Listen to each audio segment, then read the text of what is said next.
What's up, everyone? How you doing? Yo! In case you didn't know, we are Natural Barnet. Oh man, you know when you've been wanting to do something for the longest, and then you'll finally do it, and you're like, "Are we actually doing this?" It's been a long time. Happening. It's been a very, very long time. But better late than never. True. Better late than never. Very So, true. what video are we doing? What are we talking about? We're talking about this whole thing going on our t-shirts, Natural Barnet, what started as a hobby and is now the family business, thanks to you guys. Pretty much. And we've been getting a lot of requests, a lot of questions on all our platforms, YouTube, Instagram, Twitter, not so much Twitter, but just asking basically just how we started the business, what we've learned, the procedures, and I guess there's a real, need and thirst for basically finding out how to run a business. I'm not saying we're business experts, but we have learned along the way and picked up a lot of, I think, key learning tools, I guess. Yeah, massive. And we're still learning. We're still learning, we're still growing, but it's just a chance for us to almost in a sense give back and showcase what we've learned and give that back, because we all need to grow together, especially as Black business owners, and I think there's not much of that. So that's what was on our heart to do these videos. So hopefully you guys can take something informative about this video. Yeah, absolutely. Where do we begin? Yeah, I was just thinking that. Okay, so how did we actually start this business? How did it start? I can tell you. Okay, it was a go conversation. On. Well, it was a two-way conversation between a fear and a fear. Sounds about right. Wanting to, I think we just had Joelle had a second daughter. Our second daughter. I've only got one daughter. We only have one daughter. You mean our second child? We'll delete that. Second child. And I think you were faced with the prospect of, what do I do with her hair? Oh, yeah. Okay, I can take over now. There she goes. Okay, so, so we already had started off as a business, we were distributors, so we were selling like well-known brands. And I remember I went out streets of London, Oxford Street, pre-lockdown, and I was just asking people, what are your favorite hair brands? And people were like, Shea Moisture. As I Am wasn't a thing then. It was all about Camille and Cantu, or them people. And so we got a whole load of products. Shea Moisture were the expensive side, and then the less expensive side were like Eco Style and all that sort of stuff. Literally our front room was like a warehouse. It was crazy. It still is kind of, won't lie, little bit. For different reasons. Organised warehouse now. Organised chaos. Yeah. Yeah, so we bought all the stuff, but then we found out that people were only buying Shea Moisture, and we were making like £1 profit on those products.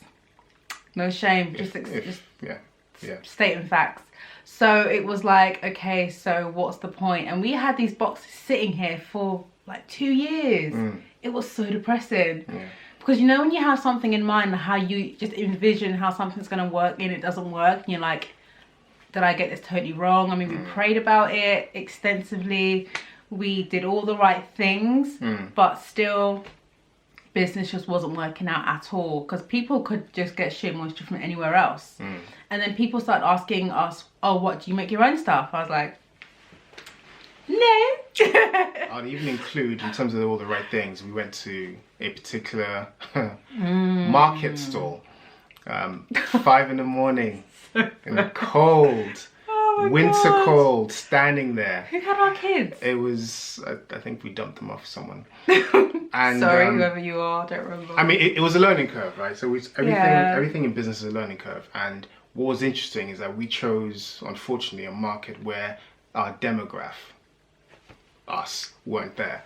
The melanin was lacking that day. It was. We had a few, nice conversations, inquiries. Okay. Oh, you guys are. Oh, this is wonderful. Oh, I love. Oh, look at this, and holding up, smelling the products, smelling it, then put it back down, and then as we froze. And we sold a total of 0. Yeah. No sales. Burnt the petrol money, wasted time. And what's interesting is that you got that advice from someone who worked in Printers Trust to go to the market. And I said, we're Printers Trust is cancelled. That was my feeling at the time. Like, you know, it was advice given by someone who didn't know the business, who didn't know the market. So that was a learning curve. Be careful who you get advice from. Absolutely. And the ironic thing was that when we actually got home, we just sent a mass message out to all our friends and family, and it sold out in like half an hour. Funny that. Oh man, but a lesson. That's the story. A lesson. Yeah. So then we were selling for a few years, and then we just had that dead stock.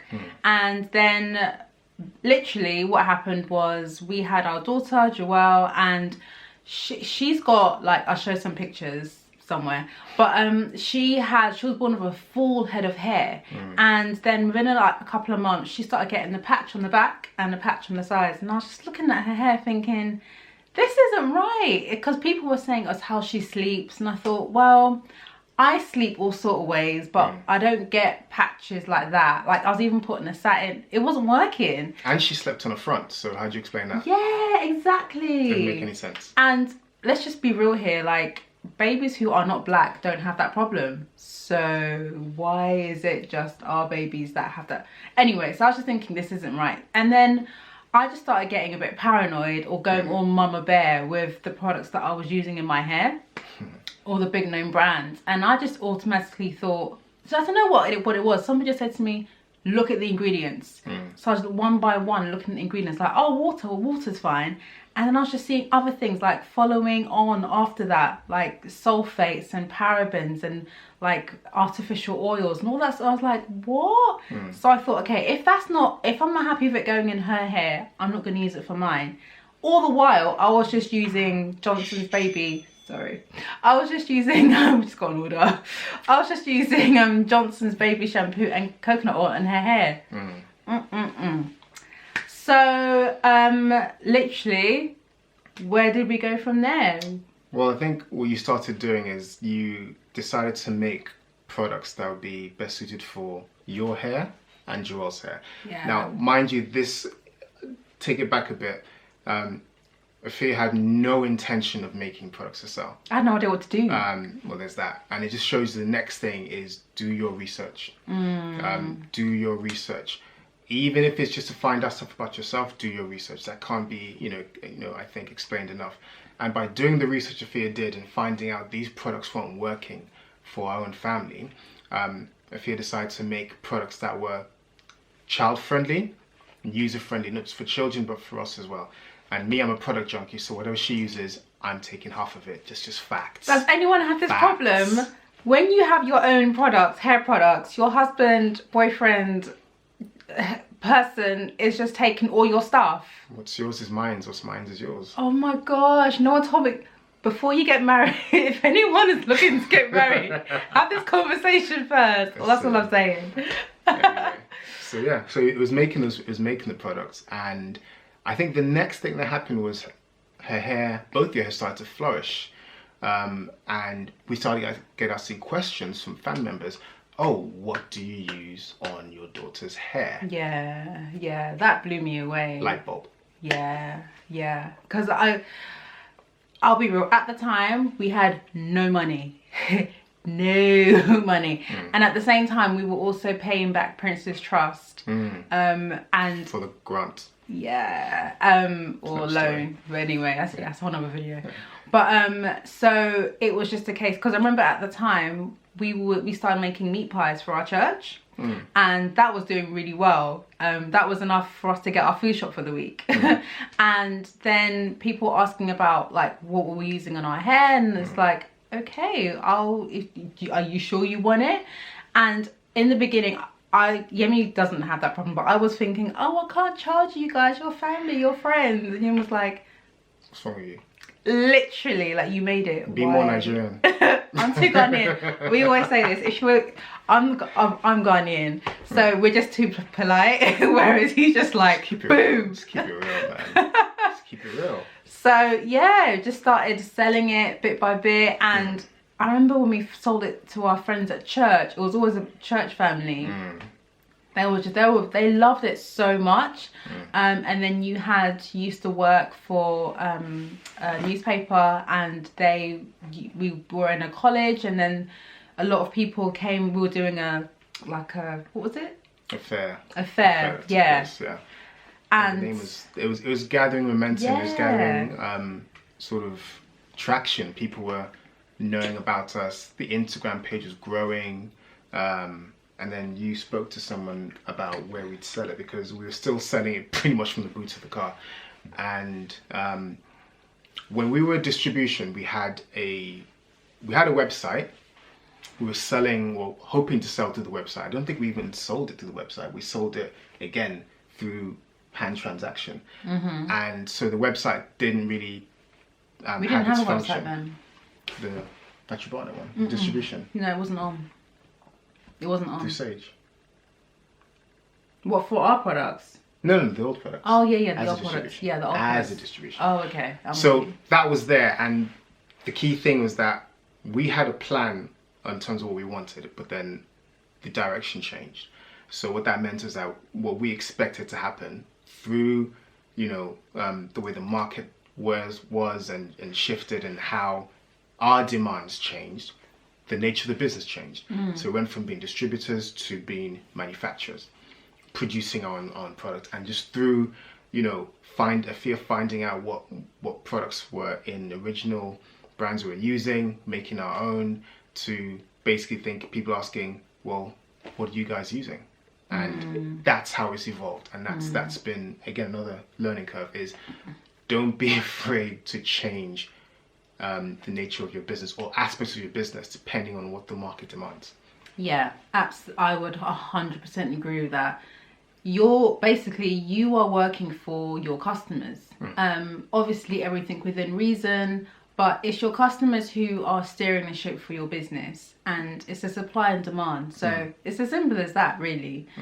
So we weren't really sure, like, what kind of I remember the little kinks, like what jar we should go for. People saying, "Oh, the jar's too deep. Can you get a broader one?"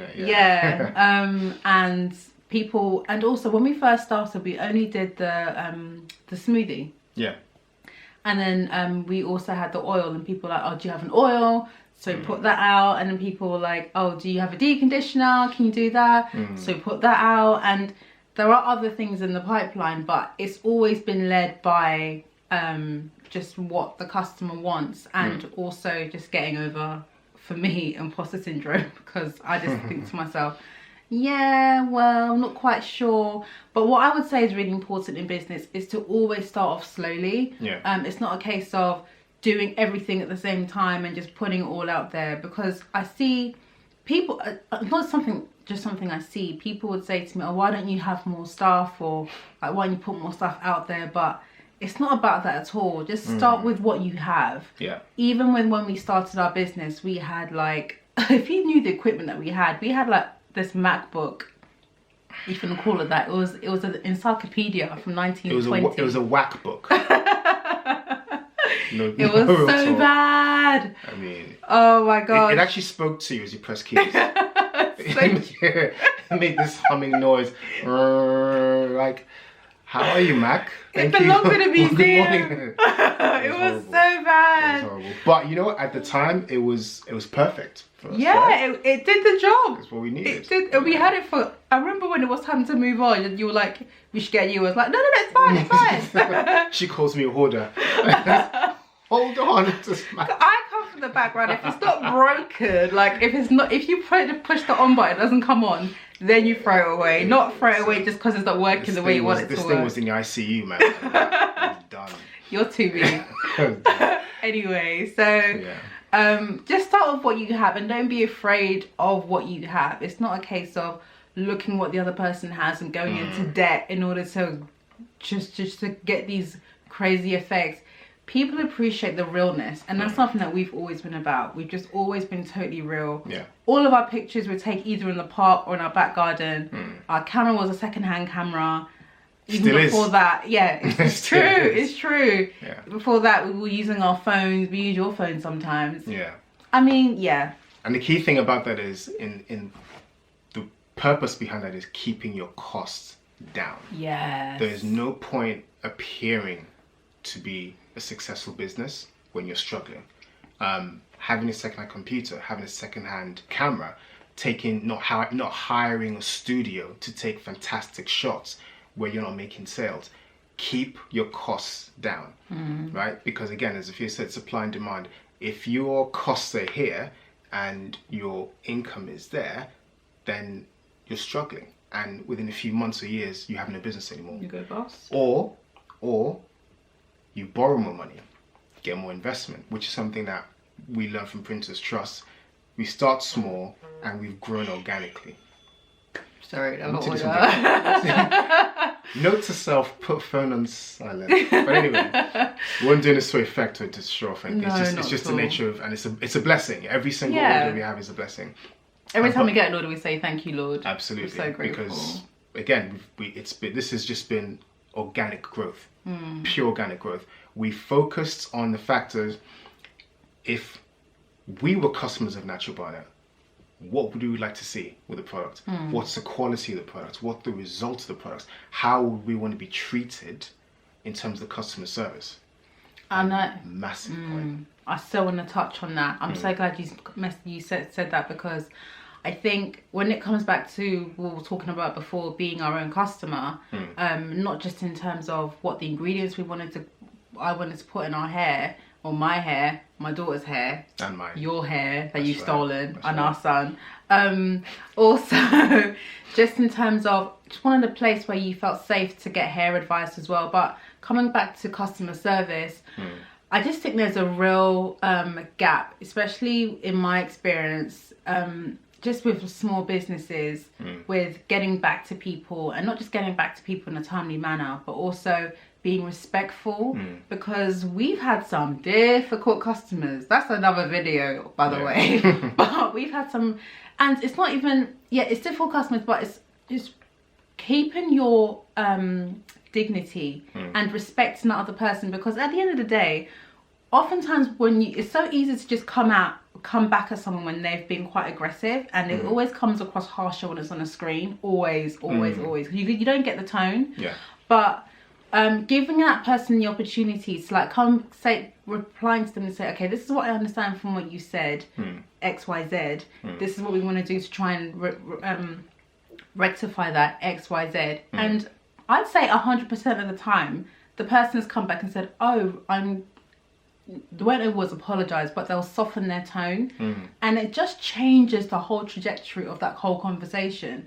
Like, it blows me away. We've had multiple high reviews, and we've had the 1 star. And in the beginning it would rock me. I'll be like, Yumi, I can't believe you got 1 star. Like, let's go get balance.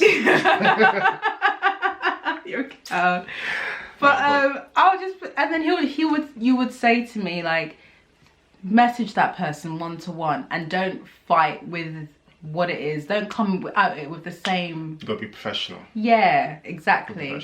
And that's always been on our favour. And what's interesting as well, just what Afia has mentioned, is that as a business owner, you have no idea what's going on with the person on the other side of the screen. So to basically come back out in a way you've interpreted what they've meant to say, what they're saying, and take it on a personal level, again, it's not being professional. It's look at it in terms of, okay, there's that fire, what can you do to put that fire out? If you can. I mean, there's circumstances whereby we've had, again, so-called difficult customers, where we said, you know what, we're not going to fight with you, we're not going to argue with you. We trust in the products that we create because we use them ourselves, our family uses them. It's not about the money. This business was started off, Afia started this business off because she wanted to find a way to help herself and help her family. And everything else we're doing, whether it be with the products, with these videos, with the consultations we've got coming up, or if we've got live now, it's to help people. So we've said, you know what? With people, there have been circumstances whereby they've been difficult, and we said, keep the product, here's your money back. Here's your money back, because we're not, even though we've been well within our rights to keep their money because the transaction's taking place, it's not about the money for us, right? We've been in a position whereby we've had nothing. This business started off with £10, right? And our mentality is, if you are not happy with what we're providing, then we're more than happy for you to go your way, but also take your money, because we don't want to owe anybody anything. Yeah. And that's that. I think that's helped our entire perspective in terms of helping to grow this business. Yeah, 100%. Because just like you were saying, it's not about the money, and that's, I would say, whatever business you start, it should never be about money. Like obviously you want equity from the business to help your business grow, and also to help you live, because and that's a dream for many people. Especially you want to work for yourself. Yeah, exactly. Yeah. But most important, find a need. Find a need, and if you can find a need that you yourself can relate to on a personal level, you don't need to look to other people to see how to meet that need, because you have that need that needs meeting yourself. Yeah. So I completely agree with that. Love what you do.